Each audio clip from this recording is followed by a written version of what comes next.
Man, I was supposed to open the beer at the start of the show, but you literally ruined it. I don't ruin it. Talking about the Rockets, and it made me open the beer prematurely.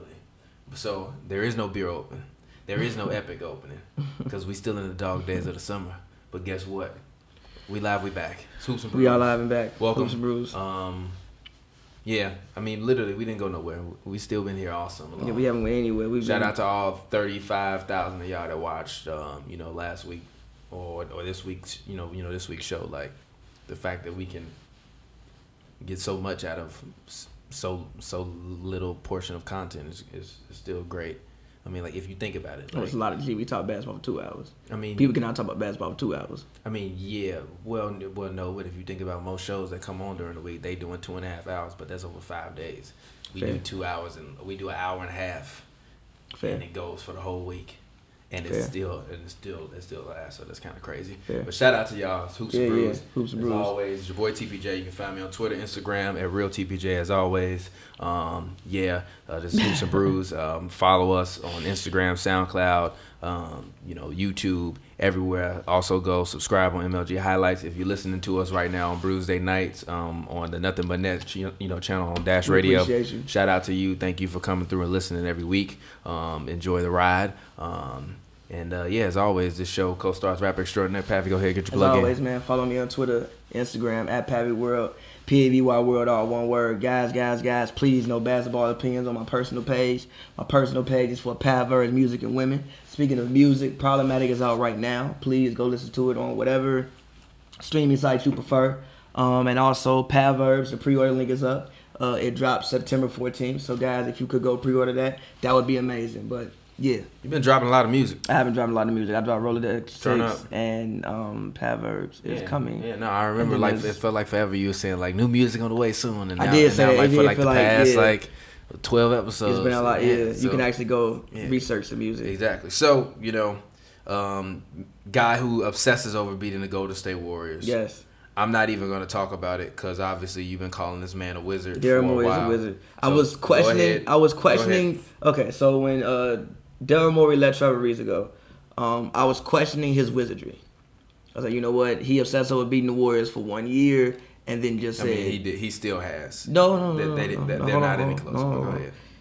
He obsessed over beating the Warriors for 1 year, and then he just said, forget it, within a span of like a month. But I also said, you know what? Let's let the summer progress. There's still some moves that can be made. I thought they needed to pick up a wing and fill out a couple other holes because they also lost on Mute. But yesterday I was actually headed to a Project Blitz event. Shout out Project Blitz. They sell shoes, so go check them out. Shout out my homie Quams. So I was headed to the event. I parked the car. Phone vibrates. I look at the phone. I see a trade. The Rockets had traded for Marquise Chris and Brandon Knight. I instantly went on Twitter and talked mad shit. It's a great trade. It's a beautiful trade for Houston. The reason why I think it's a beautiful trade for Houston is, for one, I think with Marquise Chris, the question was never talent. I felt like he was a little bit of a head case at times. Like, it seems to be a little bit of a high head at times. But also, you're in Phoenix. Like, what really do you have to play for in Phoenix? There's no guidance in Phoenix. There's a whole bunch of young guys. You also didn't have stability. Your coach gets fired in 2 games. I think it was 6 games into the season. You had 3 power forwards. They had 5 big men. They had Alex Lynn. They had Dragan. They had him. Allen Williams was still there. So they had a cluster at that position for the most part. And I watched him his rookie year. To me, his rookie year was decent. He averaged 10 points. Well, 9 points, got you 4 rebounds, and he actually shot 32% from 3, 44% from the field. He was almost giving you a block a game. Last year, he took a slight dip, but also he didn't start as much. He only started 49 games. The year before, he started 75. Mm-hmm. This year, he gave you 7.7, 5 rebounds, 1 assist, and a block a game. But he wasn't playing with Chris Paul. He wasn't playing with James Harden. For one thing, to me, he's like another Capella. I've been watching a lot of Rockets basketball recently, and to compare him to another Rocket, now again, not saying he'll be this good or be this impactful for them, but he could have type of a Robert Horry type impact for this team. For one, Robert Horry, when he was younger, was pretty athletic. Robert Horry could yam people when he was in a Rockets uniform. In the Lakers uniform, not so much. He was a little bit older, but a Rockets uniform, he could yam people. I also watched the game against the Kings. 1990. It was a game in '95 when Mitch Richmond scored 47 points. Robert Horry, before he went out, had like 13 points, 8 rebounds, 5 blocks, 3 steals. He was putting up, I think, in like 4 assists. That's something I think you could see Marquise Chris maybe do in this uniform and in this system. Maybe not the assists, but as far as the blocks, like, look, he's athletic. He can test a lot. One thing I know he could do is catch lobs. Also, you got Ryan Anderson off the roster. Ryan Anderson couldn't switch on anybody. He switched on Steph and like his leg literally almost fell off. I at least think Marquise Chris could do a better job in staying in front of the man simply because he's more athletic. And for Brandon Knight. Brandon Knight has gotten embarrassed so many times that it overshadows the fact that he was actually a decent player. Yeah, I mean, like Brandon Knight was not trash. He just, like, if this was 2K, his reaction or his reaction time would be like a 55. Cause he just, like, even the DJ dunk. Why were you down there to get dunked on like that? There's no way in the defense you were supposed to rotate to that position and then decide to jump. Then he got destroyed by Kyrie in the rookie-sophomore game, the Rising Stars game. So he's just been in some bad situation. But for his career, he averaged 15 points. Yeah, I mean, the year before he took... his career numbers better than Andre Iguodala's. And he's still only 26 years old. Did you hear what I said? I heard his you. Career numbers better than Andre Iguodala. He's giving you 15, 4, and 3. And he's only 26. On 35% shooting from 3 and 41% from the field. Look, I mean, very Iggy-like. And he's only 26 years old. Again, assuming he can come back off the ACL, be healthy.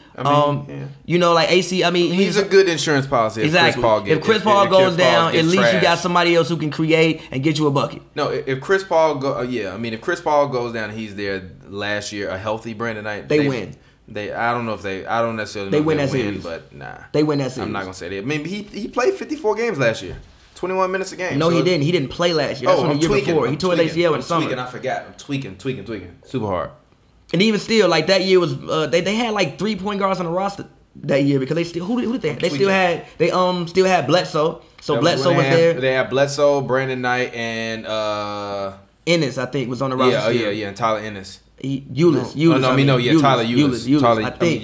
Actually, Ennis might have been there too. Actually, I think now I think about it, I think Tyler Ennis might have been there as well. Let me look at the roster from that year.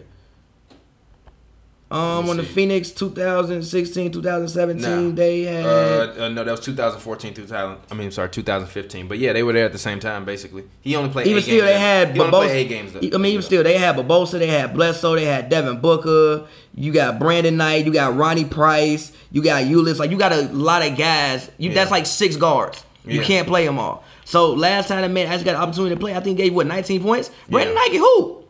This is like Phoenix, like the Houston. If we looking at their roster, Houston has a very, very deep team. Like they got insurance policies at every single position, multiple ones. Let's say for some reason Marquise Chris is hurt, I still got Tariq Black. If I need to put somebody at center, I got Tariq Black at the 4 spot. I could put Melo at the 4. I also got PJ Tucker. And I got Marquise Chris. They're not gonna matter against the Warriors. So I disagree with that. Don't matter. I disagree with that. Only teams that any of these players are gonna matter against are against the Lakers and the Thunder and the Utah Jazz of the world. I disagree with that. This in no way affects any part of anything. Brandon Knight is a guy that again, assuming he's healthy, he's a guy that if you put him on the court against Steph got to guard him. Now, granted, he got to guard Steph, but Steph got to guard him. Brandon Knight can go get you a bucket on anyone, on any guard. Steph ain't the type of defender that's just gonna lock Brandon Knight down. No, he can go get a bucket on him. From anywhere you want. I mean, well, pre-ACL surgery. Again. Assuming he's healthy. Assuming he's healthy.